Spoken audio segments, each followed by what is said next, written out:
evening, we bring you the latest in the world of sports. I'm Boom Gonzalez. We give you the conversations you want to hear from your favorite icons and athletes. I'm Zihir Basho. In tonight's game plan, we have the champions of the UAAP Season 85 men's baseball in the studio, and we'll also break down what fans can expect in Game 1 of the finals between UST and NU in men's volleyball. And we'll have the latest in the Southeast Asian Games live from Cambodia. Got so much. So buckle up, sports fans. Let's get in the game. The DLSU Green Batters continue to dominate with back-to-back titles in UAP, this time Season 85, of course. And to tell us more about their 6th title in men's baseball, we have with us Finals MVP Joshua Pineda, Vincent Flores, Iggy Escaño, and Coach Joseph Orellana. Congratulations, guys. Thank you. And welcome to the game. Okay, let's start with the Finals MVP and champion. Sarap naman nun. See, you know this in the UAP. How sweet is it, diba, to play in your final year? Kasi nga, final year mo na. Finals MVP, champion pa. Tell us how you feel about that and how sweet is that title run this year, Season 85? Yung sweetest part po ng is fulfillment and fulfillment po ng tsaka Huwag ka kabahan! Alam mo, He already did his part eh. Alam mo, ito yung sinasabi ng inyong mga atleta eh. Minsan mas nakaka-nervous to kaysa yung pressure ng laro. Sige lang. Pahinga muna. So go ahead, Z. Alright, Vince, earlier we were talking about how the last season, Season 82 for you, hindi man lang nagsimula in Game 1. How is it like being back in the UAAP and then winning another title? Actually, it was very surreal for me, syempre. And it was our first game ever in the UAAP, and it was a different atmosphere talaga. So, nanibago kami lahat, most of us. Pero syempre, with the help of our seniors like Josh and Kuya Iggy, sobrang nagtulungan everyone to do our best to win this championship. Iggy, this is back-to-back, but you were not the number 1 team this year. So how different was this run, and how tough was it to get through UP, especially going back to that Game 1, if I'm not mistaken. You guys came from behind. Well, going into the season, I wasn't sure what to expect after such a long layoff due to the pandemic. I had no idea really, because usually like every year I'm very confident in my team, but this year I wasn't sure, honestly. But then as the season progressed, I was confident that we could do it. I knew that, especially in the final elimination game of the second round when we beat UP before going into the finals, like that made me know like we can do this. Like gave me the confidence to say that my team got it. Like we can do it for real. Nice. Coach Joseph, 3 trophies in front of you. Anong feeling natin and what did it take for you to get to this moment? Well, yun sa team, sobrang proud ako sa kanila kasi nga sa lahat ng preparations namin, yung hard work ng team, sobrang sacrifices nila from the field, then yung schools nila, academics nila. So, yung sacrifices nila, it pays off talaga na dyan yung nagkaroon ng magandang resulta. So, sobrang proud ako sa mga team ko kasi talagang yung uhaw na gusto nila makuha yung title ngayon na back-to-back kami, nagbunga talaga. Sobrang masaya sa pakiramdam talaga. 6th title overall, 3 in the last 8 years, if I'm not mistaken, for DLSU. Joshua, parang ikwento para doon sa mga may alam sa baseball, who... kaya mo yan. Parang yung 4th inning medyo crucial doon sa Game 1 and Game 2, parang napansin ko. How tough was that? Nawalan ka ba ng konting pag-asa nung medyo down kayo 4-8 o ano pa, kayang-kaya pa? Kasi dun sa side mo kasi sabi ni Coach Joseph na dapat maging ready ka lang always kasi anytime pwede kitang bununin. So, nung pinasok ako ni Coach Joseph na, Josh, ikaw na bahala dyan, kaya mo yan, sabi niya. So, yung part ko po, ginawa ko naman, dineliver ko yung part ko. Kaya yun, nanalo din po kami in Game 1. See, I want to ask Vincent here, just for a technical question, na sinasabi nila in the second game, nung lamang kayo, depensa na, parang dumepensa na kayo, you try to make sure na hindi sila ang bumalik naman to come back. How do you explain that to the audience when you say that? I think it's similar to yung running the time sa basketball. Okay. Na we just have to play it one by one out at a time. And for us, we have 3 outs actually in baseball. So Yes. we have to maximize those 3 outs, and for them, minimize naman yung sa kanila. So we want them us to have more hit and just play defense after that. Para kumbaga sa football naman, yun naman parking the bus. That's Right. what they say naman in football. Okay. All right, actually, Iggy here is the reigning MVP. So we have 2 MVPs and one of the remaining seniors from the previous season. Iggy, now that you're graduating, how does it feel getting another chip in the bag? And, what is the legacy that you will be leaving behind, Lasal? Honestly, like people always ask me what does it feel, but there's no words to describe it. Especially this last one was probably the most special one because it's the one that I really we worked hard for with all the challenges of the pandemic. And as for my legacy, besides establishing the winning culture in LaSalle, what I'm more proud of is the culture of family that we've built, the culture of brotherhood that we've built in LaSalle. It doesn't matter. You can come from any walks of life, like whether you're from Tarlac, Laguna, Right. Batangas, or even Japan. Right.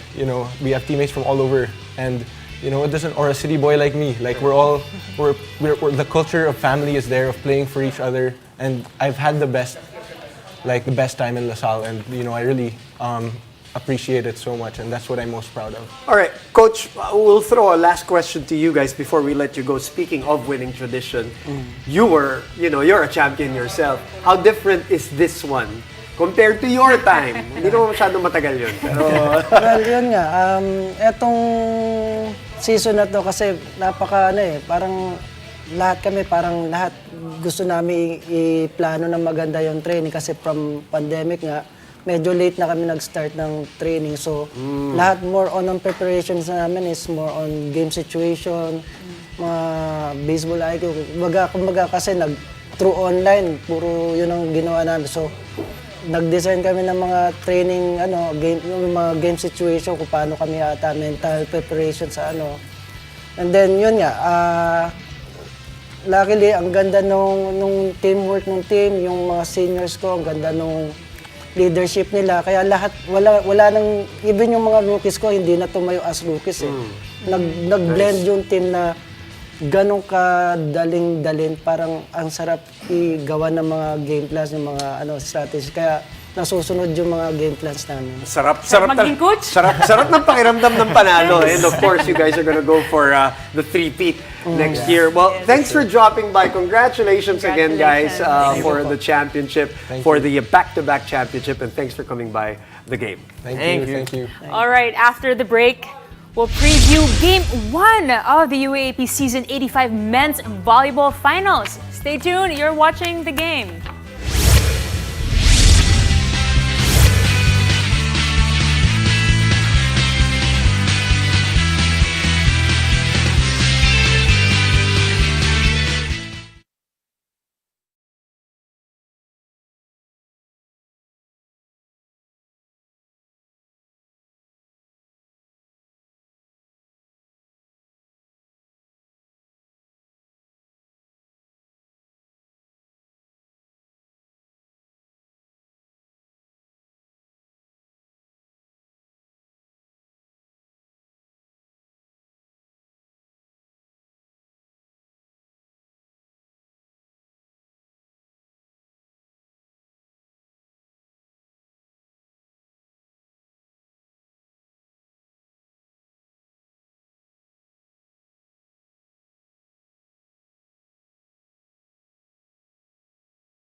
at the tip of the step ladder as UST Golden Tigers are set to face the undefeated NU Bulldogs. And with us tonight to break down this star-studded matchup is UAAP volleyball analyst Ish Polvorosa. Star-studded, pati team show star-studded.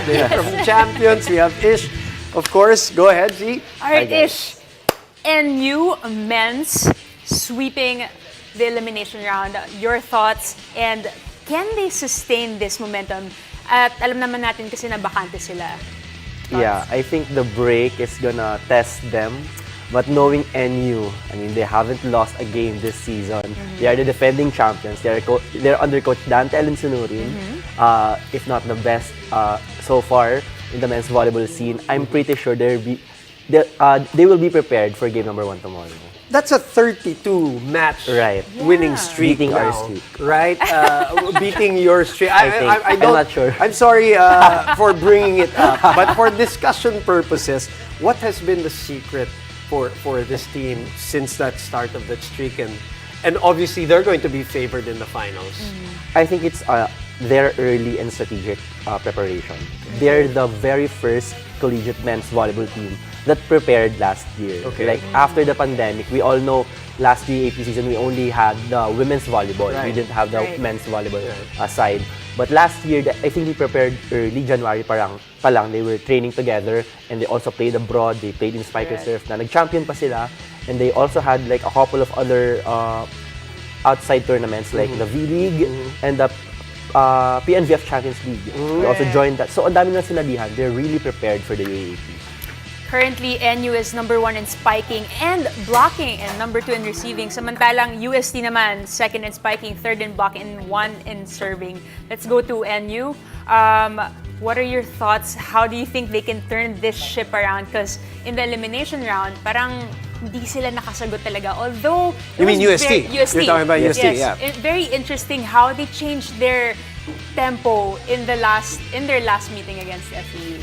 Well, to be fair with UST, no, they're just right behind NU when it comes to attacking and receiving and setting.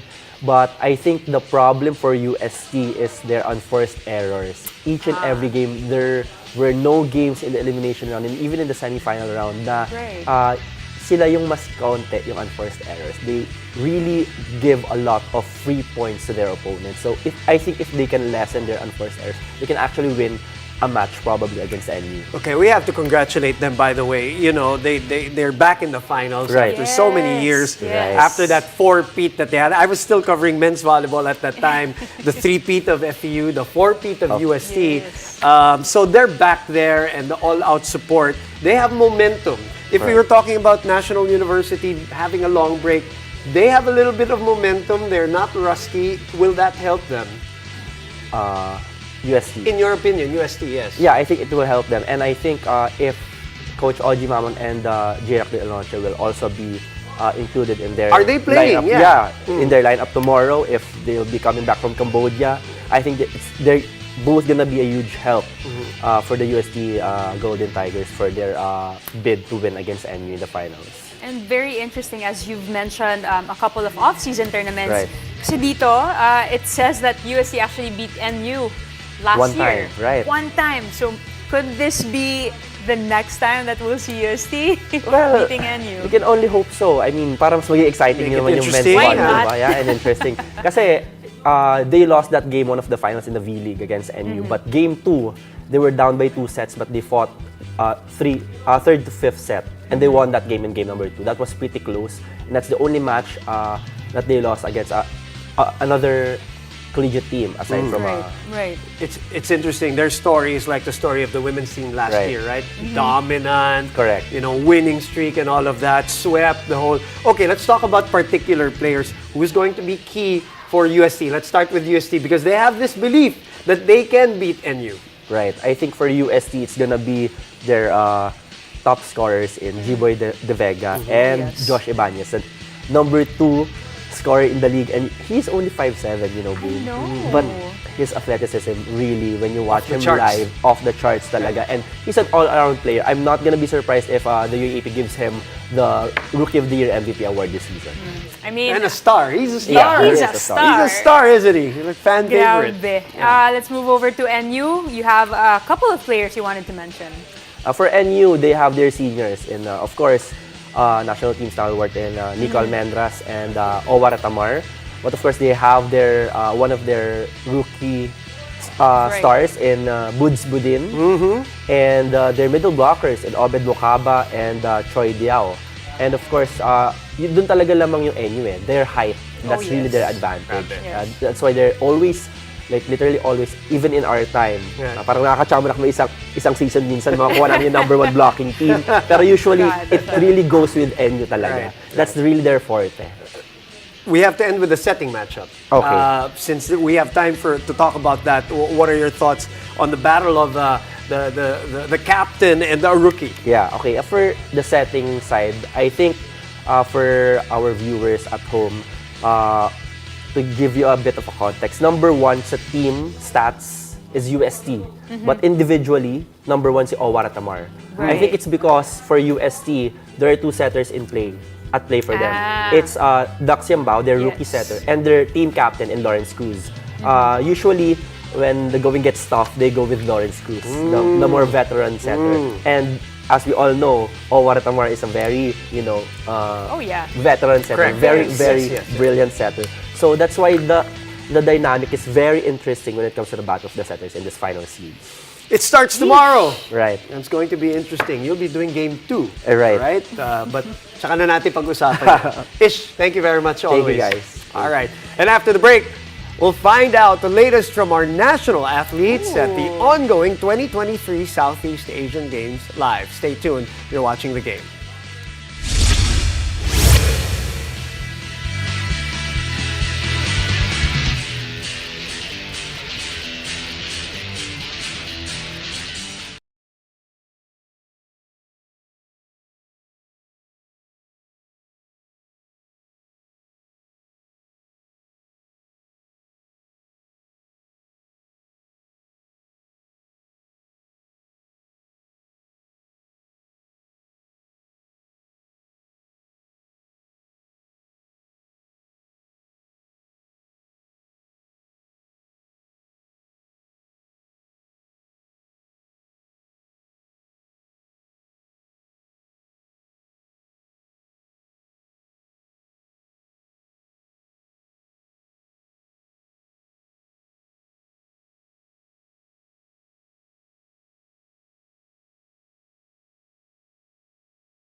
You're still watching The Game, and as our national athletes continue to bring glory at the 2023 Southeast Asian Games, we are joined by correspondent Bel Gregorio live from Phnom Penh, Cambodia for the latest updates. Bel? Hey, Boom and Z, how are you guys? Good. So, just a while ago, the heat here in Cambodia, that was how hot the Gilas Pilipinas was as they opened their revenge tour. Against Malaysia, they went 94-49 with Brandon Ganuela's roster leading the way with 15 points. And this is very interesting because they have been having difficulties and complications with training here. Like the floor, the linoleum floor, we saw that. makes them prone to injuries.